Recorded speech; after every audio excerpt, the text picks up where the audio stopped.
Karunungan ay pinakapangulong bagay. Kaya't kunin mo ang karunungan. Oo, sa lahat mong kukunin ay kunin mo ang unawa. Sa kasaganaan ng puso, nagsasalita ang bibig. At kung ano yung nakakapanagana sa puso, kung galit yung nakakapanagana sa puso, yun din ang makikita mo sa mga kilos nila. Pero kung pagmamahal yung nasa puso, yun din ang makikita mo sa kanila at yun din yung nagre-reflect sa anak nila.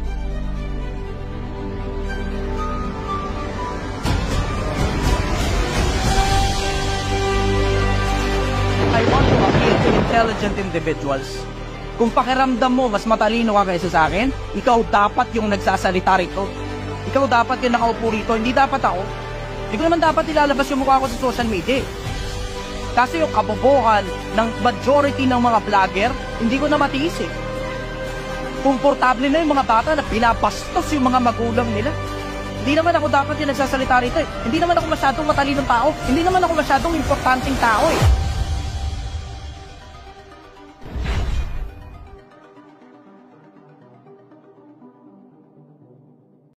Siyempre, nag-pray kami nung ex-girlfriend ko. Tapos, ayun, pinokus ko yung sarili ko sa school. College student po ako. Tapos, pinokus ko rin yung sarili ko sa trabaho. Diba may trabaho, nag-aaral dyan.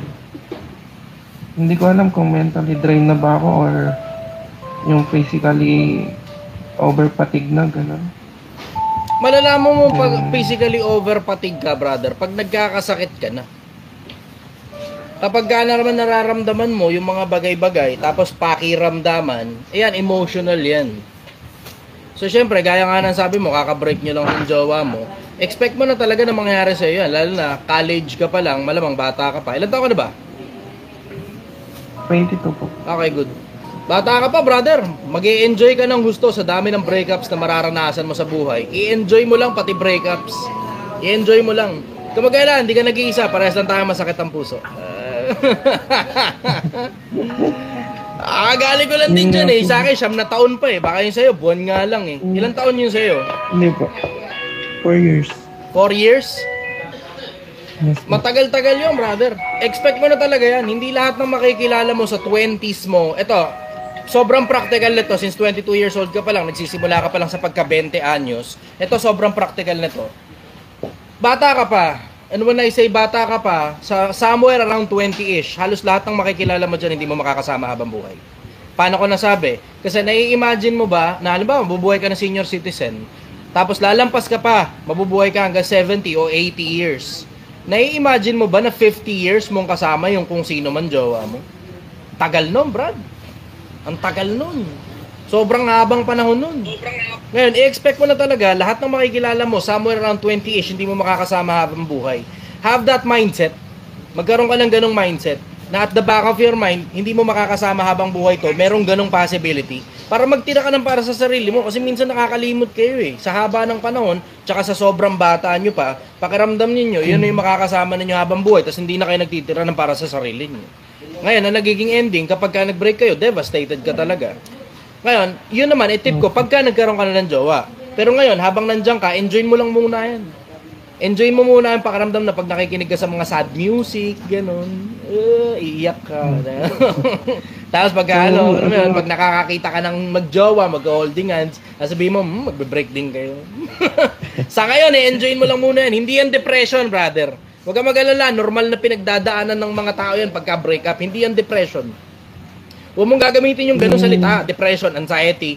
Huwag nyo masyadong pinagagasgas yung ganong salita kasi kailangan nyo munang kumonsulta sa psychiatrist para ma-rule ninyo na talagang meron talaga kayong depression. Hindi yan self-diagnosis lang. Nagpa-check up na nga rin po pala ako. Boss, nakadalawang check up na po ako tapos wala pong nakitang result. Ang sabi po sa akin ng doktor, kailangan ko po ng psychiatrist. Kasi nga po, may panic disorder na rin po ako dahil nga raw po dun doon nga po sa anxiety. So kasi po parang tumagal na siya, which is kami pa nun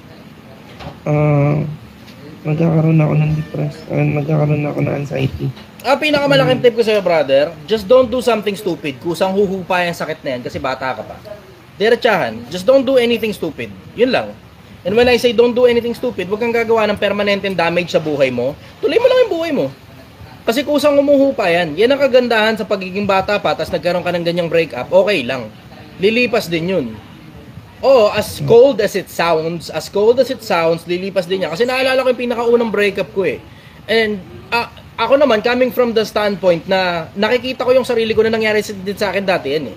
Inabot ako ng tangina brad, diretsahan. Yung sa'yo, 4 na taon, durug ka talaga dyan. Yung sa akin, 3 buwan lang. Pinakaunang jowa ko, 3 buwan lang kami. Pero puki lang ina brad, diretsahan, 1 taon kong iniyakan yun. Literal yun, as in literal, umiiyak talaga ako araw-araw, 1 taon. May mga araw man na, alam mo yun, hindi ako umiiyak, tsamba lang yun. Pero 1 taon talaga akong umiiyak doon sa pinakaunang jowa kung 3 buwan lang naman kami. Paglipas ng panahon, alam mo, eventually you will snap out of it. Paglipas ng mga panahon, you will snap out of it. It may take you some time, maaaring siguro 3 buwan, 6 na buwan, maaaring 1 taon, maaaring 2 taon. It will take you some time. It will take you some time. Pero ang pinaka bottom line niyan, nilipas din yan. Yan ang kagandahan sa yan ang kagandahan sa pagiging tao. Naiintindihan natin at meron tayo nung konsepto nung kalimot. Hindi lang yan dun sa kalimot. Ito na naman si Sad Boy Jr. Papakita ko ulit sa'yo yung kapangyarihan ko, Sad Boy Jr. ha. Kasi yan ka na naman sa parehas na komento. Ayaw mo naman ding umakyat. Hindi, pagbibigyan muna kita. Pakitin muna kita sa live. Diba? Ang comment niya, shabu pa. Kaya laging ganyan ang comment niyan. Ganyan ka basura yung utak niya ni Sad Boy eh. Araw-araw ang comment niyan, shabu pa. Yun lang. Wala siyang ibang komento. Yun lang talaga. Dali Sad Boy, akyat. Tana mo, ngayon, duwag ka naman palang umakyat. Diba? Yan ang sinasabi sa inyo.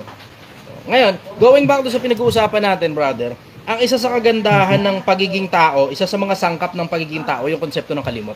And when I say kalimot, hindi yan dun sa konsepto na yung memories nakakalimutan mo kasi maaaring hindi mo makalimutan yung memories. Pero nakakalimutan mo yung pakiramdam. Tsaka boss, ito. Nakuha mo yung ganong konsepto na makakalimutan mo rin yung sakit na nararamdaman mo ngayon. Makakalimutan mo rin yung pagmamahal na nararamdaman mo ngayon para sa kanya. It will take you some time. Pero you just have to continue with your life. Yun ang kagandahan ng pagiging tao. Ang kagandahan ng pagiging tao, lalo na kapag bata ka pa, madaling mag-heal yung mga sugat. And when I say mga sugat, oo, merong physical na sugat, pero meron din namang emotional na mga sugat na na-damage ng kung sino man yung puso mo. Tapos pagkatapos, paglipas ng ilang panahon, kusa na ring huhupa yung sakit. You just have to continue with your life, brother. Enjoyin mo lang yung sakit. Kasi tingnan mo, kasama sa buhay, kasama sa emosyon na inilagay ng Diyos sa mga tao, yung konsepto na paminsan-minsan masasaktan ka. Paminsan-minsan mahihirapan ka. Paminsan-minsan masusugatan ka at gagaling din yung sugat ng puso. Kung paano gumagaling ang sugat ng laman, gumagaling din yung sugat ng puso. It will take some time. Maaaring matagalan. Pero kaya mong pabilisin yun, brother. You just have to keep yourself busy and don't do anything stupid. Kasi yung iba, pag kami ganyan, papakamatay, ganun. Anong pakinabang na tapusin mo yung buhay mo? 20 anyos ka pa lang. Isipin mo kung gaano karaming katulad pa niyan ng babae yung makikilala mo all throughout your life. And when I say katulad niyan, ang ibig ko sabihin, yung mga good traits, na iba naman yung bad traits. Tapos, pag nakilala mo na yung mga katulad niyan, nakaparehas ng good traits niyan, iba yung bad traits, ngayon, mas kaya mo na ngayon pamahalaan yung relationship na yun, lalo na ikaw ang lalaki. Gets mo yun? Good. Tuloy mo lang yung buhay mo. Tapos kung ano man ang gusto mong gawin sa buhay mo, I strongly suggest stick to the tried and true. Pagandahin mo ang katawan mo, patabain mo utak mo, papogiin mo yung sarili mo, paramihin mo yung pera mo, hindi na mauulit sa iyo yan, maliban na lang, tatanga-tanga ka sa susunod na relasyon. Gets mo yun? Yes, mama. Okay. Follow-up question, brother. Paano po mabilis makapag-move on, lalo na pagka totally hindi ka po talaga hindi nyo po masyadong, hindi po kayo open up sa family, ganun. Yan ang magandang tanong. Paano mabilis mag-move on? Ang pinakamabilis para sa akin, well, I will say isa sa pinakamabilis. Kasi ayokong sabihin sa inyo yung pinakamabilis eh. Siguro pwede PM na lang. Pero yung isa sa mga pinakamabibilis na paraan para mag-move on, kailangan mo magkaroon ng emotional attachment sa ibang bagay. Hindi tao Kasi pagka nadali ka, tao na naman, panibago na naman yan. Sa ibang bagay, magkaroon ka ng emotional attachment. Kung mahilig ka mag-gym ka. Ayusin mo ang katawan mo. Kung mahilig kang tennis, galingan mo sa pagte-tennis. Ping pong, galingan mo sa pagte-ping pong. Makakakilala ka ng mga bagong tao dun sa mga bagay na ginagawa mo. Tapos sa mga bagay na ginagawa mo na bago, na may mga nakilala kang bagong tao, dun sa mga tao na yun, makakakwentuhan ka ng mga bagong tao that will keep you entertained, keep you occupied, hanggang lumipas na lang yung sakit na nararamdaman mo kasi nagkakaroon ka ng emotional attachment sa ibang bagay, bukod dun sa dati mo. Ang mahirap kasi sa pag-ibig, alam mo, isa sa mga napansin ko mahirap sa pag-ibig, lalo na yung konsepto na eros, ang isa sa mga mahihirap sa konsepto ng pag-ibig, yung nababox out na lahat ng iba, hindi nyo napapansin mo. Akin muna atensyon, Pilipinas. Akin muna atensyon. Sa akin muna atensyon. Eto baka hindi nyo napapansin, pero pag umiibig kayo, hindi nyo napapansin, yung mga tropa nyo box out na. Yung pamilya nyo, parang hindi na halos importante. Yung mga tropa mo na dating kasama mo through thick and thin, iniwan mo. Para lang dito sa isang bagong tao, na itong bagong tao na to, hindi mo naman sigurado kung magiging okay o hindi. Tingnan mo, karamihan dyan sa mga yan, type yes kung ganun yung nangyayari sa'yo. Si Jade na una pa sa akin mag-type ng yes. Tignan mo. See? Ito mo. Lahat ng iba, hindi na importante kung lalaki ka o babae ka. Ganyan ang tao, normal, pansin ko. Pagka may bagong iniigibig, pinapabayaan na yung mga tropa nila. Kaya nga ako, suggestion ko, kahit may bago ka, huwag mong pabayaan tropa mo. Huwag mong pabayaan tropa mo. Lalo na kung matitino naman mga tropa mo. Pahing baso. Ito lang. Lalo na kung matitino naman yung mga tropa mo, lalo na kung ang magulang mo matino naman, huwag mong pabayaan yung mga tao na yun. Bakit? Kasi ganun din yung sabi sa Biblia eh. Diba? Ang sabi nga nung kawikaang Ingles, new friends are silver, but the old ones are gold. Yung mga bagong kaibigan na makikilala mo, mga okay din ng mga tao yan. Pero yung mga lumang nakilala mo, yun talaga yung mga itinuturing na kayamanan. Matatagal mo ng mga kaibigan yun tapos iiwan mo dahil lang nagkaroon kang jowa. O yan, tinan mo, kapag katuloy na nag-break up kayo, devastated ka. Bakit? Magulang mo, pinabayaan mo. Diba? Kaibigan mo, iniwan mo. Para lang doon sa isang pirasong tao na hindi mo naman alam kung magiging kayo habang buhay. Ako, ito suggestion ko. Hanap kang hobby. Tapos ayusin mo ang sarili mo. Kasi ang kaya mo lang naman gawin dyan, ayusin yung sarili mo hanggang dumating yung punto na makakalimutan mo na yung sakit. Tapos ang pinakamasarap na parte dyan, Yung nararanasan mo ngayon, kahit ano pang dahilan kung bakit kayo nag-break up, ang pinaka-bottom line, ayusin mo yung sarili mo para dumating yung punto na pukin ng ina, sobrang dami mong pera, sobrang pogi mo, sobrang ganda ng katawan mo, pag nakita ka ulit ng ex mo, manghihinayang na siya. Ganda. Bakit nga ba kayo naghiwalay? Yun din po yung... Eto, kung nagkataon na jowa ko to si PWD, Pirod PND, eto, sigurado hihiwalayan ko tong putang inan to eh. Sabi niya, kada daan ako sa live nito, putak ng putak. Sino ba kasing dumaan ka sa live ko? Sino nagsabing dumaan ka sa live ko? Eto, isa pa. Sige, Chuwaray. Bobo daw ako mag-advise. Sige, ikaw na mag-advise. Tignan natin kung may taba ka ng utak. Sabi niya, ako paakyat, ha. Papayuhan kita. Sige, Chuwaray. Akyat, dali. Ngayon, tinan mo. Pinapaakyat ko yan. Wala, deadma. Ano? Chuwaray. Yan ang sinasabi ko sa inyo. Sabi ko nga sa inyo, ulitin ko lang, pag bobo pa kayo, matuto kayo manahimik. Tinan mo, inaakyat kita, ayaw mo. Kita mo. Diba? Sabi ko nga sa iyo, pag bobo ka pa, matuto ka manahimik, tuto ka muna makinig. Kinig ka muna. Huwag ka muna estupido. Mga taon to, napakaluluwang ng bunganga, napakakikipot ng utak. Yan, yung mga ganyan, yan, pwede mong gawing halimbawa para wag mong gayahin yung mga ganyang klase ng tao. Ang luwang ng bunganga, ang bilis ng daliri mag-type, maskulado na mga hinlalaki niya mga yan, pero pag pinakit mo sa live, tignan mo kung may ilang mailalabas yung galing sa taba ng utak nila. Wala. Sige, kaya. Chuwaray. Sige. Chuwaray, dali, magpakitang gilas ka. Gusto mo yan eh. Sabi mo, pipiliin mo tropa mo kaysa sa asawa mo. Wala naman ako sinabing ganun ni. Ang tanga mo naman eh. May sinabi ba akong ganun? Sabi ko, piliin ang asawa, piliin ang tropa. Sabi ko, wag iwan yung mga tropa. Hindi ko sinabing piliin mo yung tropa mo, iwan mo asawa mo. Ang tanga naman talaga nito. Ano yung payo mo kanina? Ay, nako. Brad, lasing ka ba? Lasing ka? Ulitin mo yung sinabi mo kanina. Hindi, wag mo akong tanungin. Sabi mo, kaya mo magpayo, di ba? O sige, Ulitin bigyan mo yung kita ng sinabi oras. mo kanina. Wag mo ako Gusto ko utusan. manggaling sa buwangan. Wag mo ako utusan. Gusto ko manggaling Wag mo sa ako buwangan. utusan. Tara mo, lasing ka eh, di ba? Ba't di mo ba ulit? Pag lasing kasi kayo, matulog na lang kayo. Hindi kayo nang gugulo sa Ulitin mo ibang yung sinabi mo tao. kanina. Baba na kita ha. Gusto ko manggagaling sa Diba? buwanga mo. Okay. Baba na kita ha. Sabi mo kasi mas magaling ka sa akin mag-advise. Ngayon pinapaulit mo yung advice ko. Pangit pala yung advice ko at mas magaling ka pala mag-advise. Ba't papaulit mo yung sa akin? Ano, bobo lang? Yan, nahihirap sa inyo eh. Alam mo, Pilipinas, pagka bobo ka pa, matuto ka manahimik. Ulitin ko, pag bobo ka pa, matuto ka manahimik. Tangina, tignan mo, napakasimple ng konsepto. Sasabihin mo na mas magaling ka pala kaysa sa akin mag-advise. Ngayong hinihingi yung advice mo, ipapaulit mo yun sa akin. Anong kabobohan yan? Ano ka istupiduhan yan? Akala ko ba mas magaling ka mag-advise? Ba't papaulit mo pa yung advice ko na pangit nga para sa'yo? Diba? Napakahina naman ng ulo nitong mga putang inan to. Napakahihina ng ulo. Sige, akit kita ulit. Pagbibigyan kita sa pangalawang pagkakataon, Chuwaray. Sige, pagbibigyan kita. Komento ka na naman ng komento eh, di ba? Sige, go. Ikaw ngayon na mag-advise. Tignan natin kung mas matibay yun sa'yo. Papaulit mo pa yun sa akin. Sasabihin mong mahina ako mag-advise. Papaulit mo pa yun sa akin. Ba't mo papaulit yung mahinang advice? Ano kabobohan mo? Kay-stupido.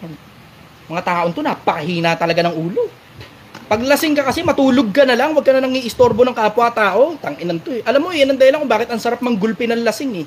Yan talaga dahilan kung bakit ang sarap manggulpi ng lasing. Yung mga makukulit, magugulong mga lasing. Ang sarap pagtripan yung mga yan. Napakasarap yung pagtripan. Napakasarap yung pagtripan. Yan nga, sabi ko eh. Pagka makulit, bugbugin.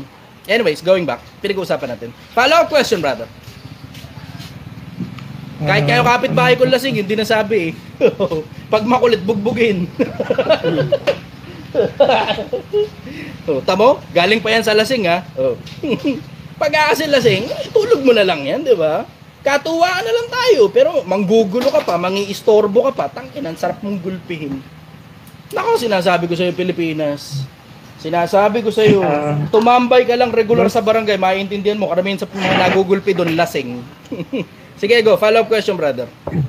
Boss, paano po mag-focus sa isang bagay, which is yung bagay po na gusto mo, yun lang po yung mapupukusan mo na hindi po totally, may mental block ka po, o gaya ng mga bagay na bigla na lang papasok sa isip mo.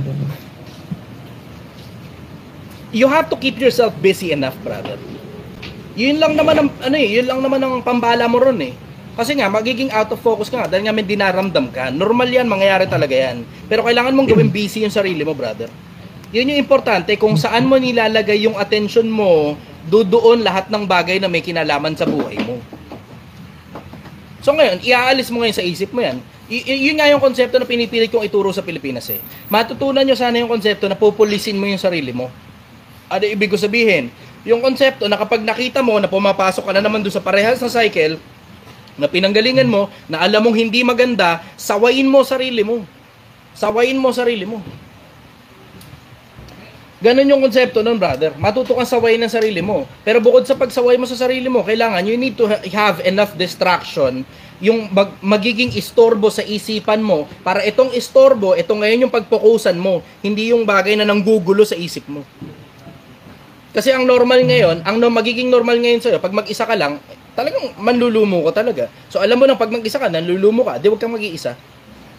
Alam mo nang pag nag-iisip-isip ka lang, alam mong nanlulumo ka. Eh di, ngayon, pwede ka mag-doom scrolling. Ayun, gumagana yan, doom scrolling. Magalulo ka muna. Although hindi ka nga natitigasan nga lang, pansamantala. Medyo matagal-tagal yan, mga 1 taon, ganun. Yo, follow-up question, brother. Yan lang po. Okay, sige, brother. Tabaan mo utak mo, galingan mo, lupitan mo, tindihan mo. Makinig ka sa mga taong mataas ang energy. Huwag sa mga mabababang energy. Iwas mo sarili mo sa mga parang sad songs gadon. Na masarap lang 'yan, mag-iyak-iyak ka. Ang problema nga lang, babalik ka sa parehas sa cycle. Kung gusto mo nang iwan yung parehas sa cycle mo na 'yon at ayaw mo nang namnamin yung sakit, you are welcome. Pero makikinig ka ng mga pambaragang tugtugan. Makikinig ka ng mga pambalagbagang mga klase ng influencer. Huwag kang makikinig sa mga mabababa energy, puro ka lang sa mga matataas sa energy. Mga tropa mong masiyahin, doon ka didikit. Yung mga tropa mong athletic, doon ka didikit. Hindi ka didikit sa mga sad boy din, kaparehas mo. Iwas ka ron sa mga ganun. Boss, tayo na to. Ano naman po, ano po bang pwede kong pakinggan na song? Ikaw anong bahala. Kung anong genre yung trip mo, brother, Kung mahirap naman mag-suggest. Kung may recommend po kayo. Eto. Kahit ano naman po sa akin. Hindi,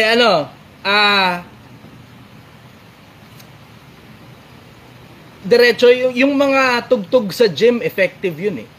Effective yun na pang mental conditioning eh. Tignan mo, pansinin mo, yung mga tugtugan sa, ayan, sabi ng isa, tubero daw. Christian song, sabi ng isa, effective din yan. Effective din yan. Yun nga lang, ang problema nga lang sa Christian song, minsan mababa energy eh. Minsan, alam mo yung, parang ang dating eh, gusto mo na lang iasa lahat sa Diyos, na gusto mo na rin pumunta sa Kanya. Wag muna. Wag muna. Delikado yun, delikado masyado yun. Kasi po, boss, halos lahat po ng, napakinggan ko na po, ng mga music, ganun, mga Plowgy, mga ganyan. Hillsong po yan, pinakinggan ko na Planet Shakers, ganun po. So, ayun po, mga... Ito, gusto mo makinig sa bago? Ito, si Degenad. Yan, akit natin. O, naka-all caps pa siya. Pina-flood niya. Sabi niya, Hoy Chester, magsalok ka na ng sabaw.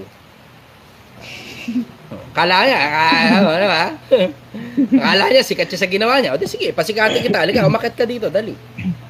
Diba? Ganun lang naman ang buhay eh. Diba?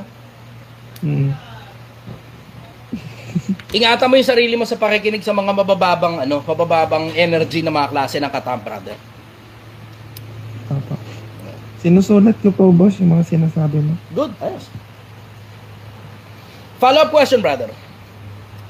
Yun na po. Galingan mo sa buhay, brother, kailangan natin ng maraming matatalinong tao. Kailangan natin ng maraming matitigas na tao, maraming magagaling na mga tao sa Pilipinas. So I'm hoping, in 2 to 3 years, 5 years at most, maging isa ka ron sa mga yun. Better kung kaya mo maging mayaman before 5 years. Okay? Okay po. Galingan mo sa buhay, brother. Bye-bye, I love you. Thank you po. I love you po. Okay, next tayo. Tayo kay, ito. Dahon-dahon. Ang pangalan ng, mga dahon. Brother, good morning. Taga saan ka?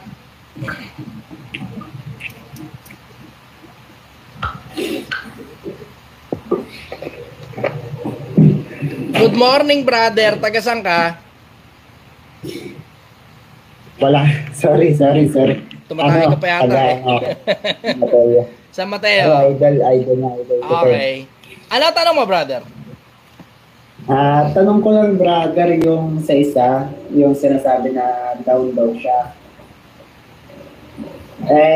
Gusto ko lang payuhan. Sabi ko sa sarili ko na, sa akin ka kaya sumama para malaman mo yung side na hindi ka maging down sa sarili mo. Ganyan. Ayoko bigay ng any specific individual na sasamahan. Kasi mamaya mapasama ka pa, kasalanan ko. Doon tayo sa tanong mo ngayon, yun ang pakikinabangan ng mga tao. Anong tanong mo? Pero may tanong po ako. Sige. Ganito po. Yung pamilya ko kasi, yung mga tita-tita ko po na hinihila ako pababa pero umaangat na ako pa unti-unti. Aha. Yung nung nagtatrabaho ko 24 hours sabi natin. Okay. Pero sila siya lang pahila. Ano po ba yung tatay? Laglag mo. Hinihila ka na rin lang naman, paangat ka na, laglag mo ngayon. Paano ilaglag po? Kailangan ba talagang regular kayo nag-uusap o baka pwedeng once a week na lang? Kailangan ba talagang regular kang nasa kanila o baka pwedeng tuwing magre-reunion na lang kayo? Kailangan ba talagang regular ang communication nyo o baka pwedeng paminsan-minsan na lang? Kailangan mo ba talagang i-open pa yung message nila na nangungutang sila o baka pwede namang i-inbox zone mo na lang? Yun ang ibig ko sabihin ilaglag mo. Ayun lang naman po. Okay. Dahil dyan, si The Janat, i-mute muna natin until the entire live ends up. Wala ka rin lang naman pina-flood mo yung comment bar ko, ayaw mo rin lang naman umakyat, di laglag na kita. Ayan, katulad yan, nakita mo? Hindi ko siya pinutol. Ba? Hindi ko siya binlock. Ang ginawa ko, minute ko siya. Tingnan mo, ito pa isa pa. Si Char, gusto magpakitang gilas. Char, sige, mute din kita ha, until the entire live. Pakitang gilas kayo Simple lang naman yan 'di ba? Ang programa ko, tanungan session, 'di ba? Paminsan-minsan, pakitang gilas ka, okay, aakyat kita. Tignan natin, baka mas magaling ka kaysa sa akin. Baka mas mataba utak mo kaysa sa akin. Sige, pero kung wala rin lang namang ilalabas sa taba ng utak, tapos pina-flood mo yung comment section ko, puta mo mute talaga kita. Sa akin, gano'n lang naman kasimple buhay. Nakita mo yung ginawa ko? Pwede mo namang hindi i-block 'Di ba? Pwedeng hindi mo i-block. Pero pwede rin namang i-inbox zone mo na lang. Huwag mo na lang pansinin yung message. Ngayon, kapag panahon na para bumalik ka sa kanila, hindi, tsaka mo na i-message, libre mo na lang sa Jollibee. Ganun. Pero yung mayat maya, message na message. Ikaw naman, reply ka naman. Ano kaya naman kayari? Mayat maya, hatak ng hatak pababa yung mga yan. See? Mo? Abo. Okay. Follow-up question, brother. Ayun lang naman po, idol. Ayun lang naman yung gusto ko malaman kung ganun pala ugali. Yun. Okay, good. Thank you very much, brother. Thank you rin po, idol. Bye-bye. Okay. Next. Sa akin to.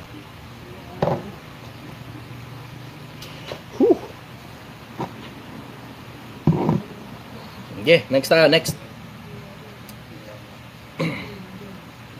Alam niyo, Pilipinas, paalala ko lang sa inyo, hindi lahat ng tao, Sofia, good morning. Hindi lahat ng tao dapat nakakapasok sa loob ng circle mo. May mga tao, dapat ka lang talagang hayaan sa labas lang ng circle mo. Occasional lang yung pakikipag-usap nyo sa kanila. Ganun. Sofia, go. Good morning. Taga saan ka?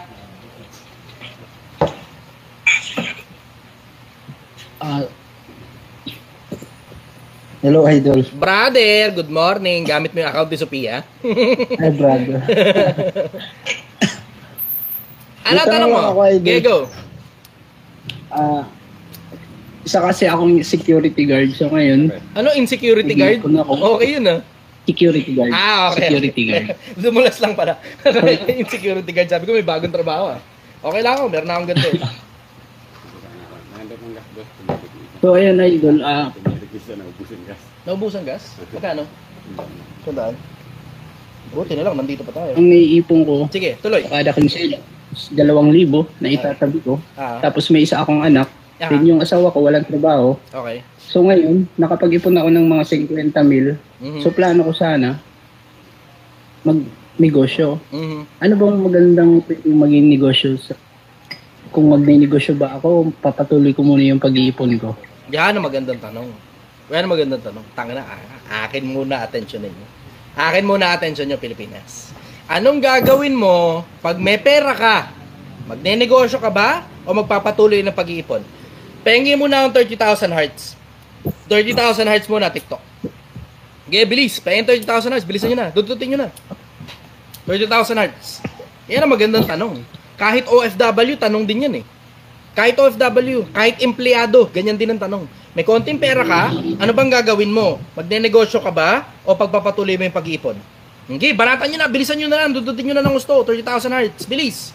O yan, 21,000 na kagad, ang bilis 22,000, bang, putang ng bilis. Okay, 23,000 na kagad.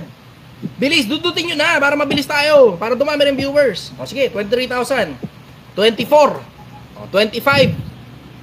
Okay, dudutin nyo na, bilis. Bilisan nyo na, mahigit 400 kayo nakikinig ngayon. Dudutin nyo na, 30,000 hearts lang yan, konting-konti lang yan. Yan, 27,000 na, 28. Yan, 29. Dito sa YouTube, pengi ako, pakishare nyo muna to. Pengi muna akong likes ninyo, pengi muna. Sige, okay, 20,000 hearts, ganito. 20,000 hearts. Anong gagawin mo kapag may pera ka, 50 mil, tapos hindi mo pa alam kung anong gagawin mo, tapos empleyado ka, magne-negosyo ka ba o itutuloy mo yung pag-iipon mo? Itong sagot ko sa inyo, you can never go wrong. You will never go wrong. Hindi ka magkakamali rito. Hindi ito parang katulad ng advice ng iba, pulpul, na alam mong hindi applicable sa lahat. Hindi, ito applicable sa lahat to. Sabi ng isa, negosyo daw. To. Sa akin, ito gawin mo. Simple. May pera ka, 50 mil. Hindi ka mamamali dito. Hindi ka mamamali dito. May pera ka, hindi mo pa alam kung anong ginagawa mo.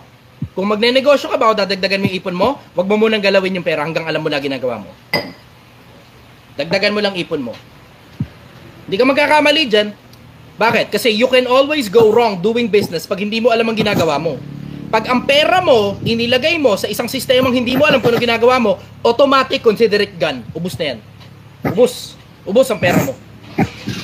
Pero hindi ka magkakamali kahit kailan dun sa konsepto na pag hindi mo pa alam kung anong ginagawa mo, dugtungan mo pa ipon mo. Hindi mo pa rin alam kung anong ginagawa mo, dugtungan mo pa ipon mo. Hindi mo pa rin alam kung anong ginagawa mo, dugtungan mo lang ulit ang ipon mo. You can never go wrong sa pag-ipon hanggang mamatay ka. Pero you can always go wrong and you can always lose money sa paglalagay mo ng pera mo sa isang sistema hindi mo alam kung anong ginagawa mo. Ngayon, simple, no? Sobrang simple ng konsepto. Ang ibig sabihin niyan, aralin mo muna kung anong gagawin mo. Pagpalagay mo, okay na, at sapat na yung naaral mo para kumilos ka na, then that's the time para kumilos na. Pero barya-barya lang. Barya-barya lang. As in, hindi pwedeng 50 mil pera mo, hindi, buong 50 mil lalagay ko na rin dyan. Hindi pwedeng ganun. 2,000 lang, 5,000 lang. 5%, 2% lang mismo nung kabuuan nung meron ka. Para malugi ka man, ayos lang. Even better, isabay mo ngayon sa paghahanap buhay mo. Bakit? Kasi yung paghahanap buhay mo, yun na nga yung paraan para magkaroon ka ng pera. Yun mismo yung paraan kung paano ka nakaipon. Ituloy mo ngayon yung hanap buhay mo habang binabanatan mo ngayon kung ano man yung gusto mong gawin sa ibang lugar. Simple, no? Simple. Yan, you can never go wrong. Hindi ka magkakamali sa ganyang sistema. Tuloy mo lang yung hanap buhay mo, mag-ipon ka lang ng tuloy-tuloy hanggat hindi mo pa alam ang ginagawa mo. Pag alam mo na ginagawa mo, then 2% o 5% nung mismong pinakapera mo, yun ngayon yung isugal mo sa hanap buhay sa negosyo. Pero wag ka muna magre-resign. Bakit? Yung iba tanga eh. Magsisimula ka pa lang ng negosyo, hindi mo naman alam kung papaldo yan o hindi. Nag-resign ka kagad, bukas wala ka na ngayong pera, naubos ngayon doon sa pagnenegosyo mo dahil sa bills mo. Lalamunin ka ng bills mo, papaalala ko lang sa inyo. Lalamunin ka ng bills mo. Yung bayad ng ilaw, bayad ng tubig, panggatas ng anak mo, pandiaper, yung pandate ng mag-asawa, pagkain nyo sa bahay, lalamunin ka ng bills mo. Pero tignan mo, pagka tuloy-tuloy ka lang na nagtatrabaho, tuloy-tuloy ka lang na nag-iipon, yung sobrang oras mo at yung sobrang konting pera mo, yun ngayon yung pinagkakasya mo para makapagsimula ng kahit na anong maliit lang muna na endeavor sa umpisa, hindi ka magkakamali ron. Bakit? Kasi pumalpak man yung endeavor mo, you still have your money-making job. Nandun pa rin yung hanap buhay mo, hindi ka nag-resign, hindi ka sumablay, hindi naubos yung ipon mo. At the end of the day, hindi ka magkakamali kapag ipon ka lang ng ipon. Ipon ka lang ng ipon. Ipon ka lang ng ipon. Tignan mo, Pilipinas walang ibang mag-a-advise sa'yo ng ganyan. Karamihan sa mga influencer sa Pilipinas, lalo na pagdating sa finances, ang ituturo sa inyo, gumastos ka ng gumastos, ubusin mo pera mo. Bakit? Pinabubuksan nila kasi yung bulsa mo. Bakit? Para yung pera mo, kukunin nila, galing sa'yo, papasok ngayon sa bulsa nila. Tama? Halos lahat ng influencer na narinig kong nagsalita sa Pilipinas, halos lahat ng influencer na mga matatakaw sa pera, ganyan ang sinasabi. Halos lahat ng influencer na matatakaw sa pera, ganyan ang sinasabi. Anong gagawin mo sa ipon mo? Mag-business ka! Ganyan ang mga putang inang siraulo eh. Hindi man lang chinek kung yung bang taong pinagsasabihan nila mag-business, pang negosyo. May alam ba sa negosyo yan? May alam ba sa pagbebenta yan? May alam ba sa marketing yan? May alam ba sa accounting yan? May alam ba sa pagpapaikot man lang ng finances yan? Tangina. Napakaraming influencer, sobrang ganid sa pera eh. Sobrang ganid sa pera. Anong gagawin mo sa ipon mo? Ipang business mo! Tanginang yan. Alam mong yung tao na yun, gumagana sa kanya yung pag-iipon. Anong ibig sabihin? Magaling mag-ipon yung tao na yan. Pero hindi automatic na dahil magaling mag-ipon, papaldo agad sa negosyo. Alam ninyo, Pilipinas, pag hindi mo alam kung anong ginagawa mo sa pagnenegosyo, yan ang pinakamabilis na paraan para lahat ng meron ka, ubusin mo sa negosyo. Ang worst niyan, nangutang ka pa. Naubos mo na nga yung inipon mo, nangutang ka pa, tapos pagdating sa dulo, hindi pa rin pumaldo yung negosyo, tangina, buti ka mo kung mabalikan mo yung mga putang inang influencer na nagsabi sa yung magnegosyo ka! Putang inang yan. Buti ko mababalikan mo sila para singilin mo sila dun sa lalugi sa'yo, kasama na pati inutang mo. Diba? Buti sana kung masisingil mo sila. Pero dahil yung mga gagong yan, ang interest lang sa'yo, yung pera mo, magnegosyo ka. Bakit? Bakit ka magnegosyo? Para yung pera mo, ipasok mo sa bulsa nila kasi sila nagtuturo ng pagnenegosyo ko, no? Tangin ng mga tao yan. Tangin ng mga tao yan. Napakaganid. Napakagagong mga tao. Napakagago. Bakit mo ba ako tinimplahan ng kape? Sabi ko nga sa'yo, hindi na ako magkakape. Bakit na ako nito eh? Anyways, going back, follow-up question, brother. So, idol, meron din kasi ako naiisip na ipang negosyo yung parang i-invest ko yung 40,000. So, magbabalik yung pera ko within 15 months before siya bumalik yung pera, madudoble. Parang ganun. Hindi mo sinasabi kung saan yan. Yung boss, uso kasi dito sa amin yung pedicab.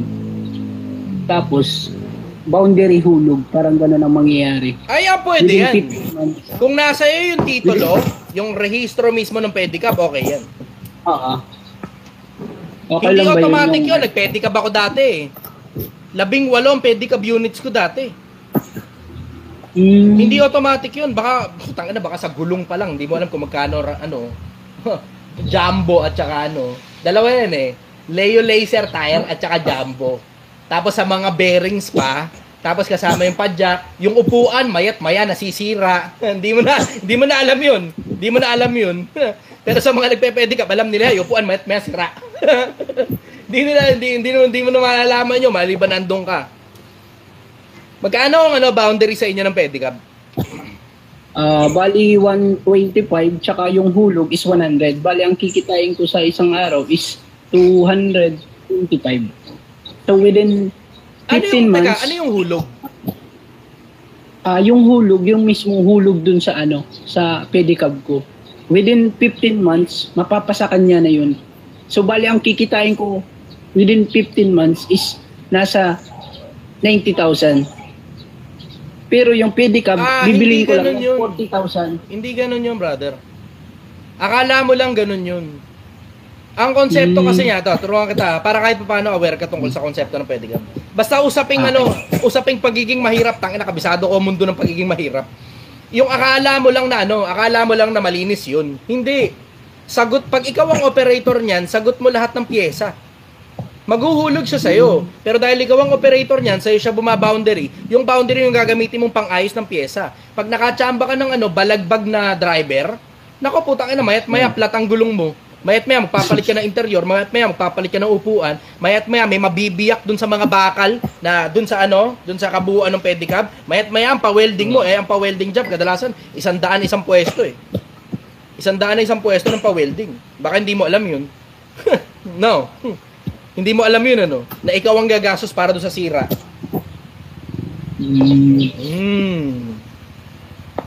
Okay yan, magandang negosyo yan. Ako, ito suggestion ko sa'yo. Yung mga pedicab ninyo, iparehistro ninyo sa munisipyo. Tapos pag naiparehistro sa munisipyo, meron ka na ngayon parang prangkisa. Yung parang prangkisa, hindi ko naman makonsider na talagang prangkisa yun. Kasi license, permit to operate lang yun eh. Hindi siya franchise eh. Permit to operate lang yun. Kung kaya mong damihan yung mga pedicab mo, magandang negosyo yan. Magandang negosyo yan. Didiretsuin kita, magandang negosyo yan.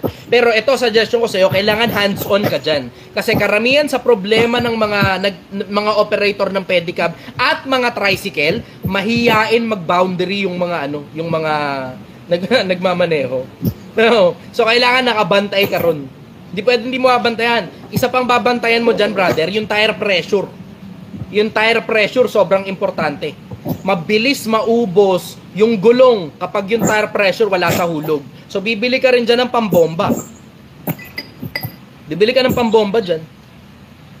Tapos, dapat regular mong binabantayan yung mga tire pressure ng mga tao mo. Mayat-maya, pupuntahan mo yan once a day. para kumuha ng boundary at saka para magbomba ng mga gulong nila. Para i-check na rin yung kalagayan kasi nanganganak ng sira yan. In case di mo alam, yung bearing, yung gitna ng gulong, pag nabasag yung bearing na yon, tapos wala sa hulog, ang bagal ng takbo. Tapos ang pinaka-worst niyan, yung pati yung mga rayos madadali. Kasi every time nalulubak, lumalala yung pagkakalubak kapag kasira yung bearing. Baka hindi mo alam yun, brother. Kabisado ko yung konsepto ng pagpa-boundary system. Ngayon, ito sasabihin ko sa'yo, damihan mo unit mo, magandang negosyo yan. Even better kung kaya nyong mag-request sa munisipyo ng permit to operate. Sa munisipyo nire-request yan, sakto, mag-e-election na. Ngayon, gawa kayo ng isang, nakalimutan ko anong tawag doon isang grupo, tapos yung isang grupo na yun, isang grupo kayo ngayon lumapit kay mayor, yung incumbent. Doon kayo lapit. Tapos ngayon, mayor, kami nang bahalang bumoto sa iyo. Pero kailangan namin ng tulong mo, kailangan namin permit to operate, tulungan mo kami rito. Para meron kaming TODA. Sabi ng isa. Hindi TODA yan, PODA. PODA kung tawagin nila, pedicab yan, PODA kung tawagin. Yun, pwede kayo lumapit kay mayor. Pero ang gagawin mo dyan, bibilisan mo na kasi sa May na yung election eh. Ngayon pa lang lakarin nyo na. Kaya? Yan mismo, magandang negosyo. Yan mismo, magandang negosyo. Damihan mo pedicab mo. Ang suggestion ko, wag mong ibenta. Kasi yung 125 a day, ang laki nun, brother. Yung sa amin dati, 40 lang. Ako yung nag-propose, itaas ng 60 pesos. Tapos ang dami kong pedicab units nun. 18. Isipin mo ngayon, gano'ng karami pumapasok sa akin kada araw. Tapos naitaas pa ng konti pa yun paglipas ng panahon. Pero syempre, alam mo, all good parties must come to an end. Paglipas ng panahon, squatters area kasi yun eh. Yung pinagseservisyo namin, gated community, paglipas ng panahon, kinuha din ng gated community yung mga permit to operate.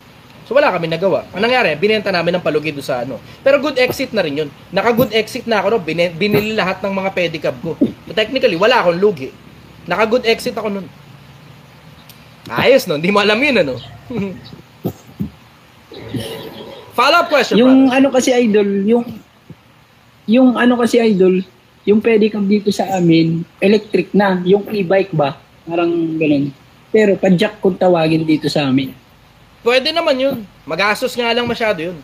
Kaya pala malaki ang Ang pinakamalaki naman na gastos mo dyan, battery. Ang battery nasa 7,000-8,000. Oo. Battery, once a year magpapalit ka nun halos. Kasi mayat maya gamit ng gamit eh. Tapos yung mga piyesa ng e-bike, trouble kayo. So bibili kayo, medyo matibay-tibay na e-bike na. Follow-up question, brother. Okay na, idol. Iba naman para. Okay, sige. Thank you very much, brother. Bye-bye. Thank you din. Sige. Last question na to. Last question. Aldin.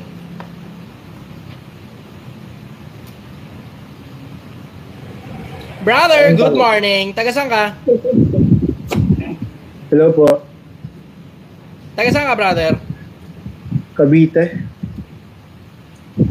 Cavite. Ay, teka. Curious ako rito. Umexit na rin ba si Brother Josel? Honest question lang po. Sana mapansin. Hindi ko alam kung anong balita. Curious tuloy ako. Makikibalita nga ako. Anyways, brother, go. Anong tanong mo?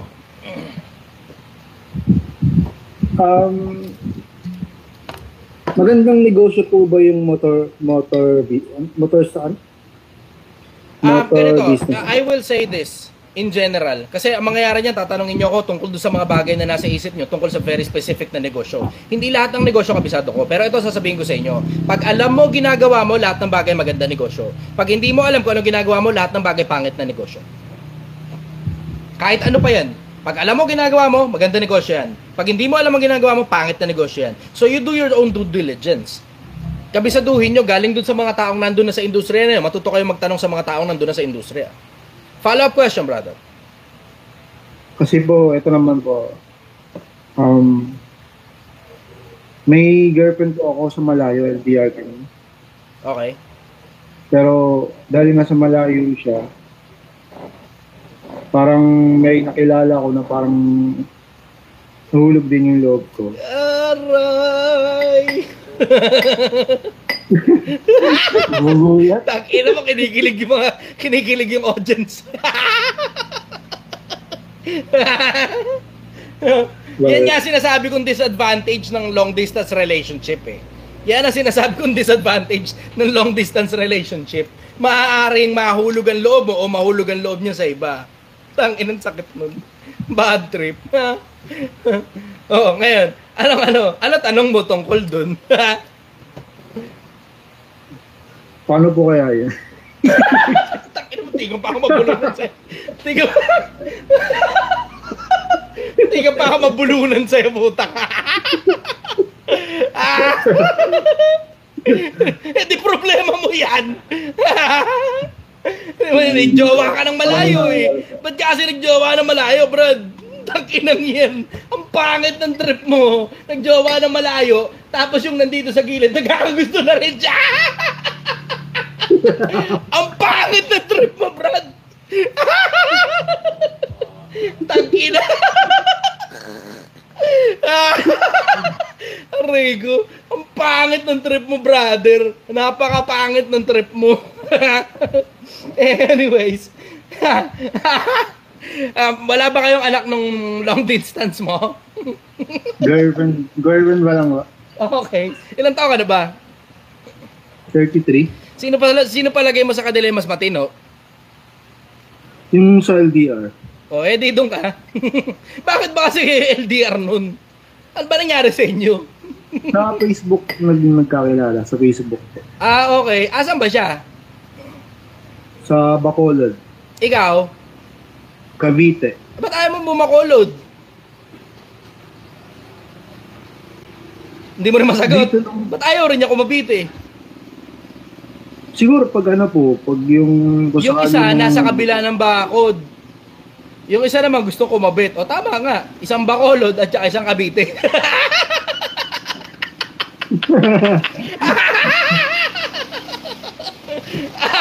Ang pangit ang trip mo.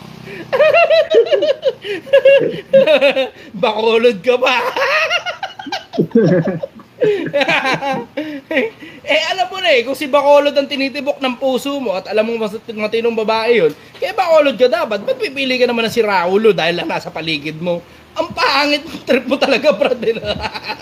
Napakapangit talaga ng trip mo. Alam mo mas maayos si Bacolod kaysa rito kay Cavite. Takin niya. Nasabihin ko tuloy kay Cavite, ano te? Cavite? Cavite.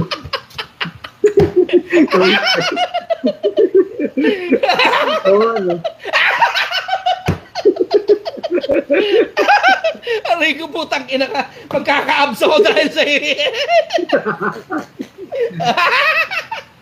Aray ko po. Magkaka-abs ako dahil sa iyo, leche ka. O alam mo na, kung si Bacolod pala yung mas matino, edi bakulodin mo. Tawirin mo na yung bakod na yun. So, mas matibat na nang pipili na si Raulong babae, di ba?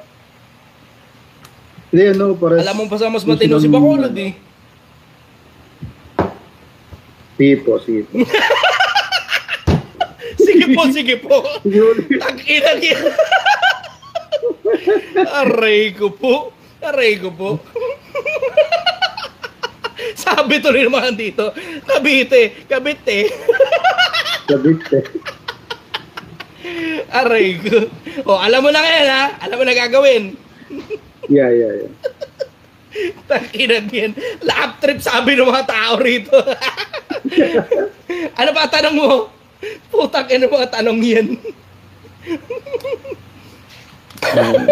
Sabi ng isang lulo is the key. Ano pa tanong mo? Okay ka na? Meron ba po? Okay, last na yan ha.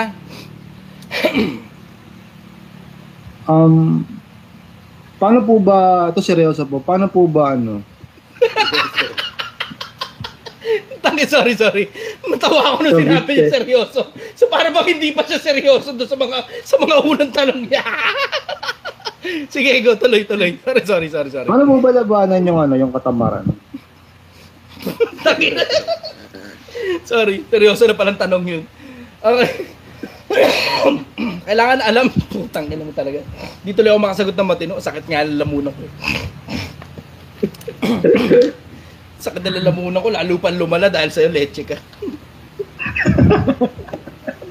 Putang ina yun. Paano labanan ng katamaran? Dapat alam mo kung ano dahilan kung bakit mo lalabanan ng katamaran. Kasi pag wala ka sapat na dahilan para lumaban sa katamaran, puta maglululo ka lang yan habang nagaganon. Tapos sasabihin mo, kabit eh.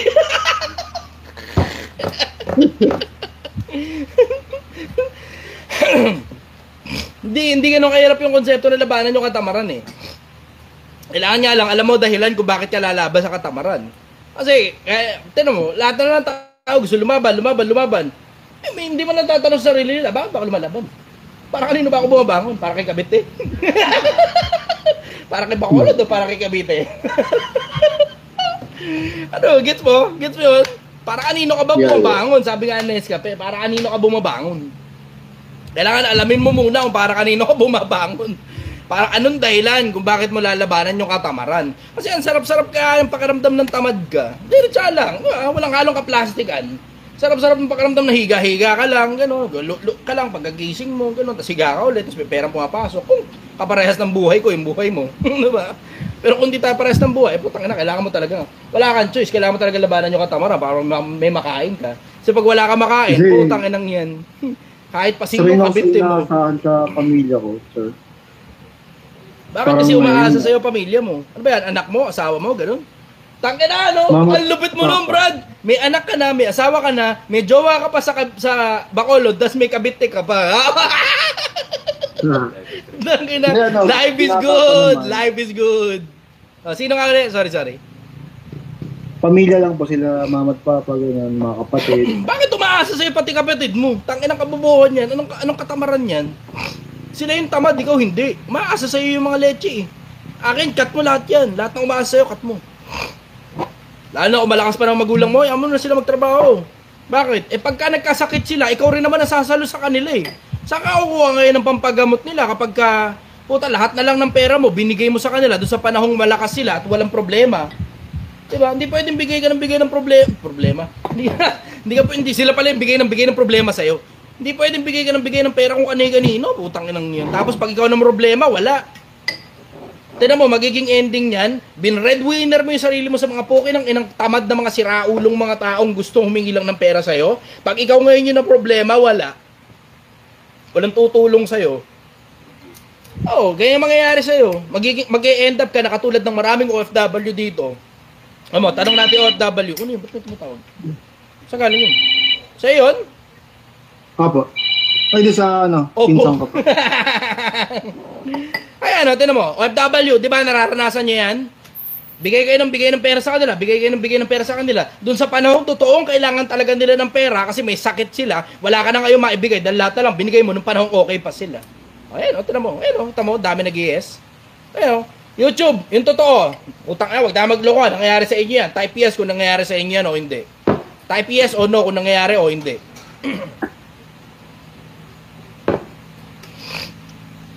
Ayan o, tinan mo, sabi nung, mali pa yung spelling nung isa, nagmamadaling mag-type, yed. Yed daw, yed. Madaling mag-type. Ayan o.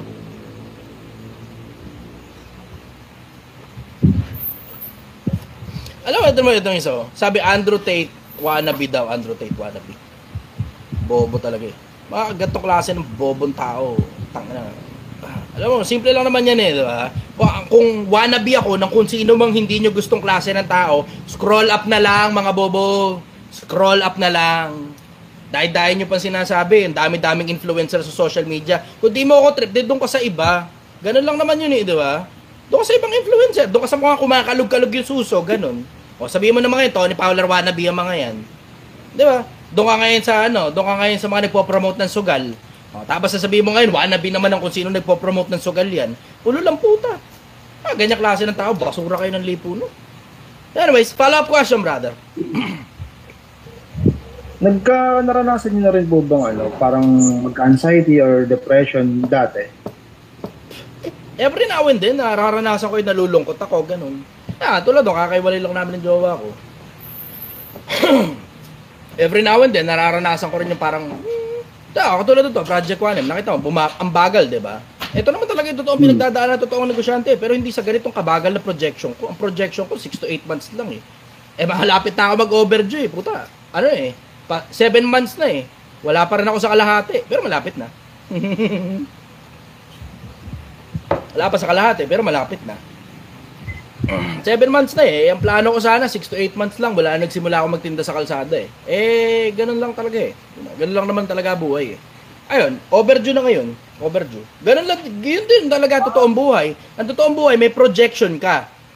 May projection ka. O, tapos sa projection mo, minsan, sakto, minsan, maaga, minsan naman delayed. Pero may projection ka.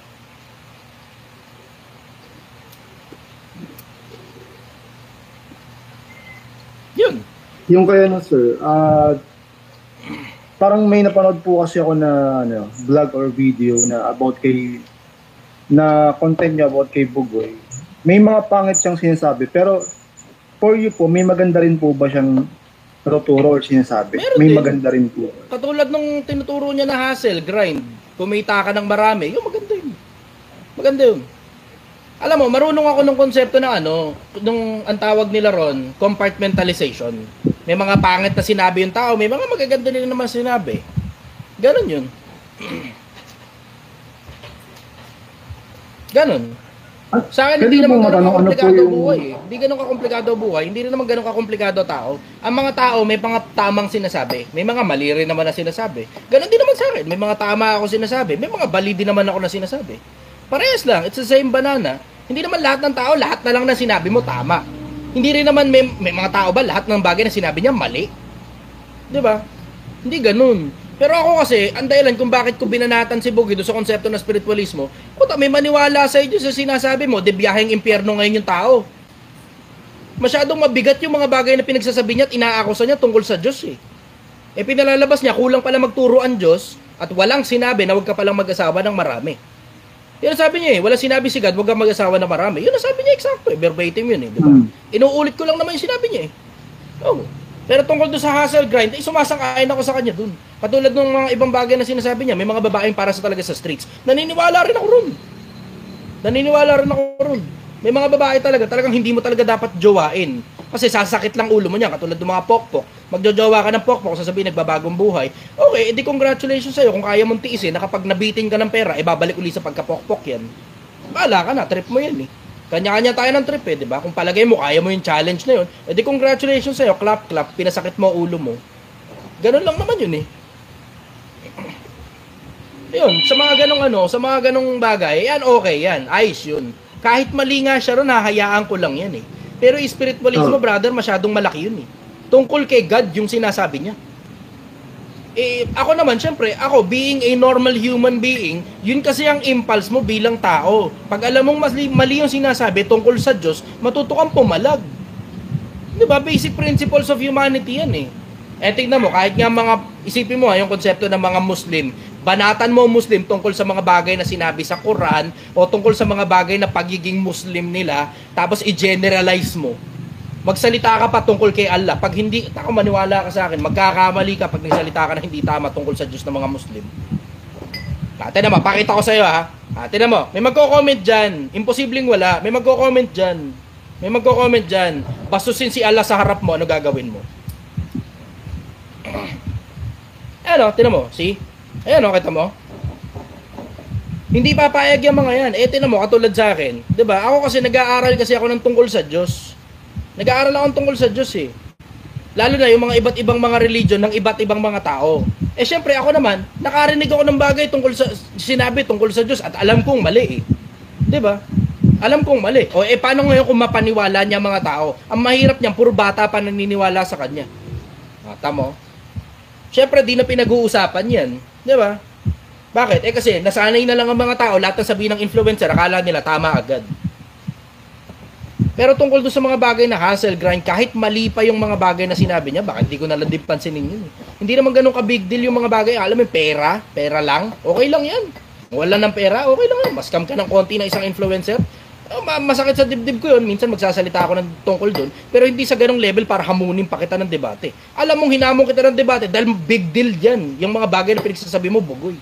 Big deal yung pinagsasabi mo tungkol sa Diyos. Hindi yan maliit na bagay. Dahil ika-i-impyerno ng kapwa-tao yan eh, diba? Mawala ng pera kapwa-tao mo dahil sa maling advice mo, okay lang, mababawi pa dali pera. Pero maniwala kapwa-tao mo, wala sinabi si God, huwag ka magparami ng asawa, Nako, putang ina. Isipin mo kung irresponsableng lalaki makakarinig niyan. Isipin mo kung irresponsableng lalaki makakarinig niyan. Eh, tignan mo, yun nga lang babae lang ang makarinig, hindi na sumasang-ayon sa kanya eh. Babae pa nakarinig nun ha. Lalo pa ngayon kung irresponsableng lalaki nakikinig sa kanya, di nagparami ngayon ng asawa yan, si Raulong yan. Sarili nga lang, hindi pa kayang ayusin. Narinig pa ngayon galing sa'yo, wala sinabi si God, wag parami ng asawa. Tapos gagamitin mo pang halimbawa si Solomon. Si Solomon nga, maraming asawa. Ba nababasa sa Biblia, nagalit ang Diyos kay Solomon na. Yan kasi ang hirap, Bugoy, pag hindi ka nagbabasa ng Biblia. Yan ang hirap pag hindi ka nagbabasa. Ginagamit mong halimbawa, pati yung pagkakamali ng mga tao na akala mo tama. O, tama mo? Diba? Yan ang hirap. Yan ang hirap kasi kapag hindi ka nagbabasa, pag hindi ka nag-aaral, kung ano na lang unang lumabas sa kokote mo, nilalabas mo sa tao. Eh kung maniwala ngayon sa iyo mga tao na, ginawa ni Solomon, tama pala yun. Talaga ba? Tama? Dahil lang ginawa ni Solomon, tama? May mababasa ka ba sa Biblia? Sinabi ni Solomon, ipinangaral niya magparami kayo ng asawa. May ganun bang pangaral si Solomon? Ni hindi mo nga alam na nagalit ang Diyos kay Solomon dahil sa dami ng babae niya eh. Oh, di ba? Di mo na alam yun. Bakit? Di ka kasi nagbabasa ng Biblia. Nalaman mo lang yung mga bits and pieces of information, pinangangaral mo na pati pagkakamali ng tao, pinangangaral mo, pinatutunog tama mo pa. Oh, di ba? Ako, diretsahan lang naman ako eh, di ba? Diretsahan lang. Sa akin, simple lang yung konsepto. Kung palagay mo, matindi ka pala pagdating sa pag-uusap tungkol sa Diyos, ba't hindi ka pumalag ngayon sa debate? Ano, yan ngayon ang papapaniwala mo sa mga miyembro mo, Bugoy? Yan ang papapaniwala mo sa mga miyembro mo? Yung mga bagay na alam mo naman sa sarili mo na hindi mo pala kayang panindigan pag sinulit ka ng kapwa mo influencer. Diba? Hindi mo pala kayang panindigan, ba't sinabi mo? Ang mabigat pa niyan, sinabi mo na nga, hindi ka man lang humingi ng dispensa kung palagay mo mali ka pala. Tapos nagpatay mali siya ka na lang, kunyari, hindi mo napansin. Kunyari na lang, hindi mo napansin. Pero kumalat sa buong social media yan. Kumalat sa buong social media yan. O ngayon, Bugoy, litaw. Litaw, Bugoy. Litaw. Hanggang ngayon, naka-up pa rin yung hamon ko sa'yo at hindi ako titigil dyan. Hindi ako titigil dyan. Hindi kita titigilan pagdating sa hamon ko sa'yo. Tungkol doon sa sinabi mong walang sinabi si God na wag mag-asawa na marami. Isama mo pa pati yung konsepto. Palabasin mo ngayon sa Biblia na tama yung ginawa ni Solomon na nagparami siya ng asawa. Palabasin mo sa Biblia kung may maililitaw kang ganyan. Palabasin mo yan. Sige. Kasi pinalalabas mo para bang dahil ginawa ni Solomon, tama yun. Sige, palitawin mo ngayon sa Biblia, tama ginawa ni Solomon. Palitawin mo sa Biblia. Yun ang isasagot ko sa iyo doon, brother. Hanggang ngayon, naka-up pa rin yung hamon na yan. Hanggang ngayon, naka-up pa rin yung hamon na yan. Hanggang mamatay ako, naka-up yung hamon na yan kay Bugoy. Tignan nyo na lang kung lumitaw yung idol nyo. Yung ini-idolo ninyo, tignan nyo kung lumitaw yan. Ako, duda. Duda akong lilitaw yan. Hanggang mamatay kami parehas, duda akong lilitaw yan. Anyways. Hindi ko idol yan. Hindi ko idol yan.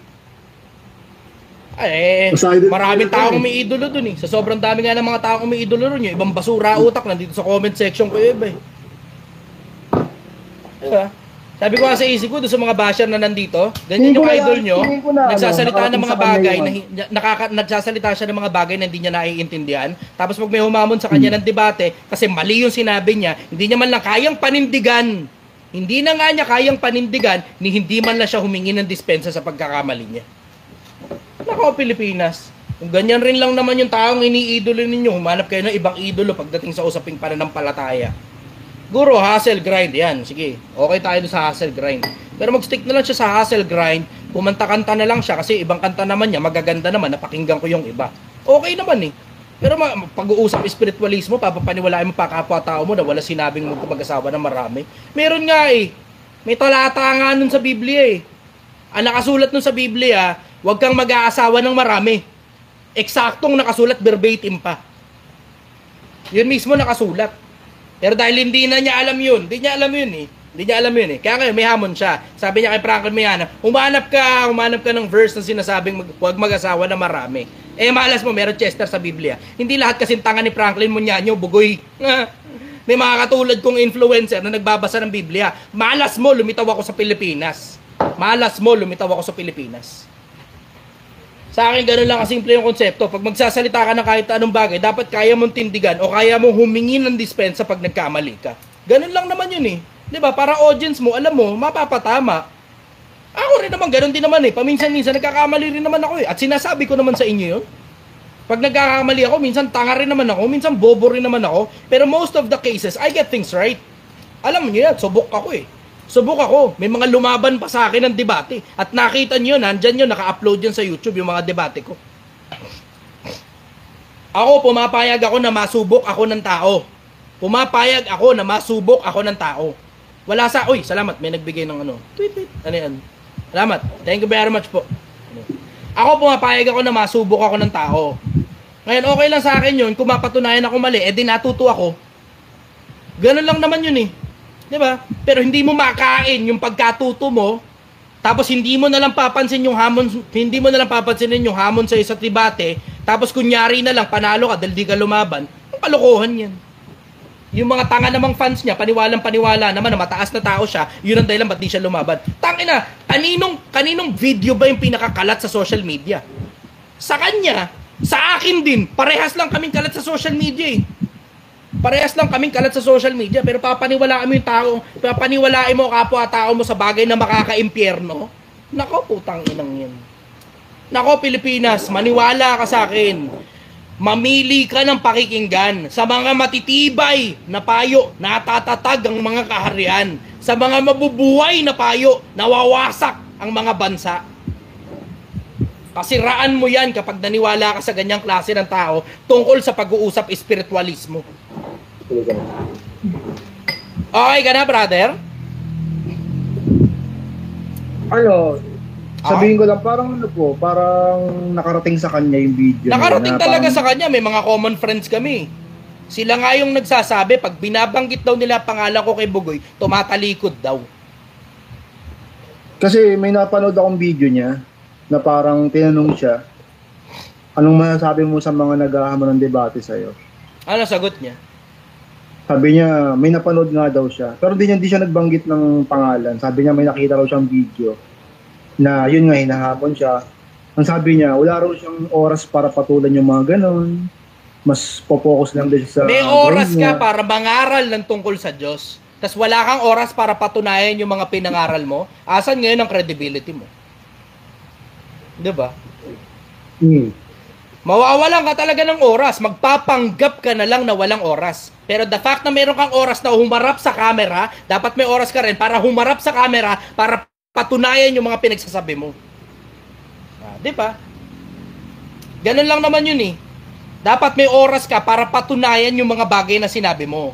Wala kang oras para patunayan, pero may oras ka para humarap sa camera at mangaral sa mga tao tungkol sa Diyos. Anong kalokohan yan?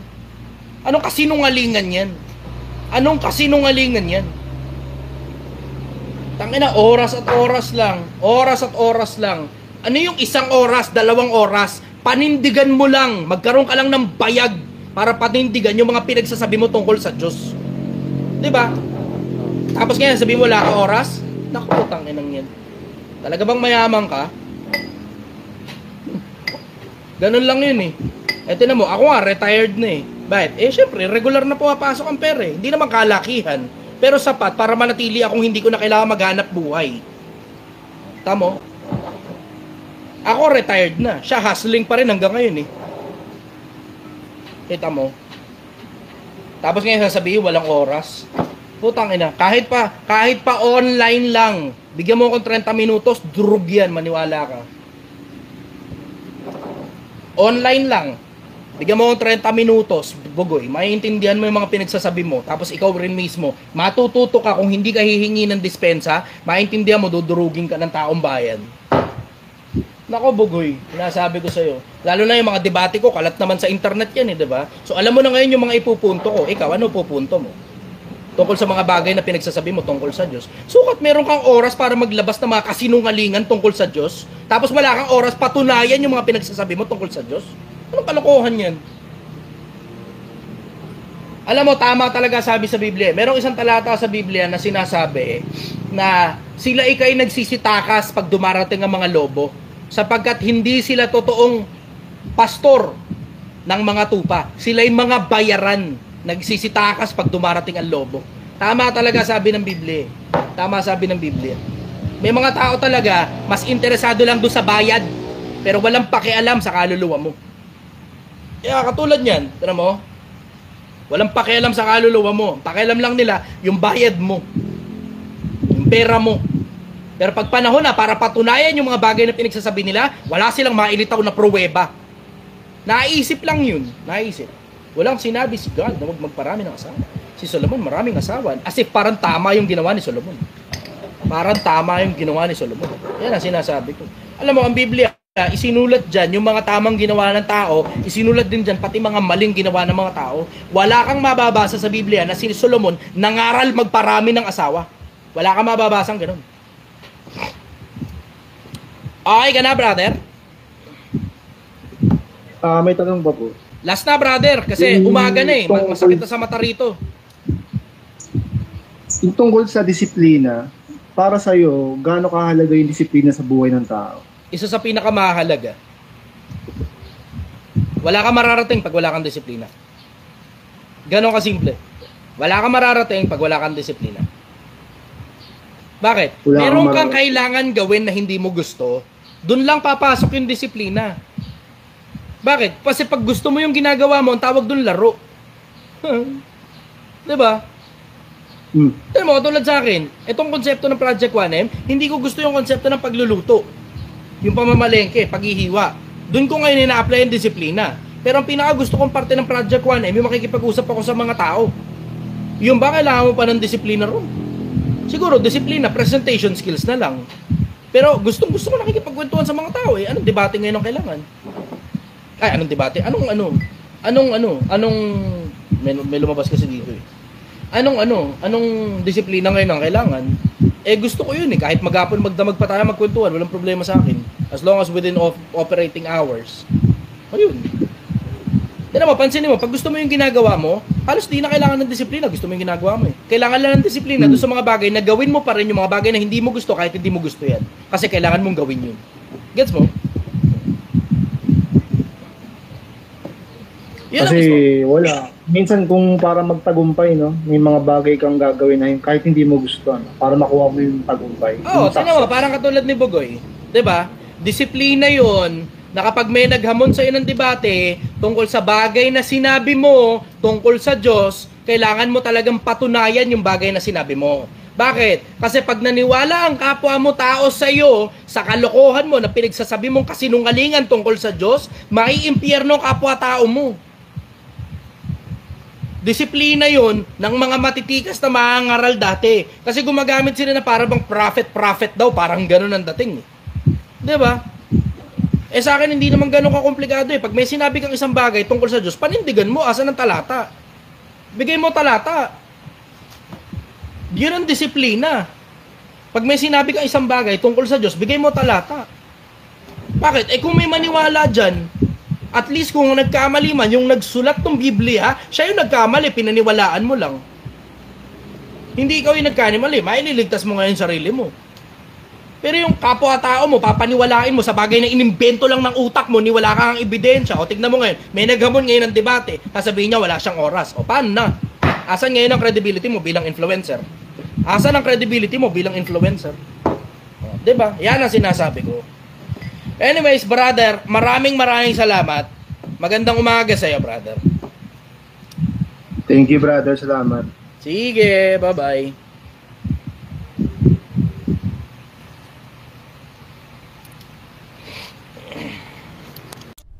Hindi mo kailangan ibigay yung pera mo sa kung sino mang ng Poncio Pilato na sinasabing payayamanin ka niya.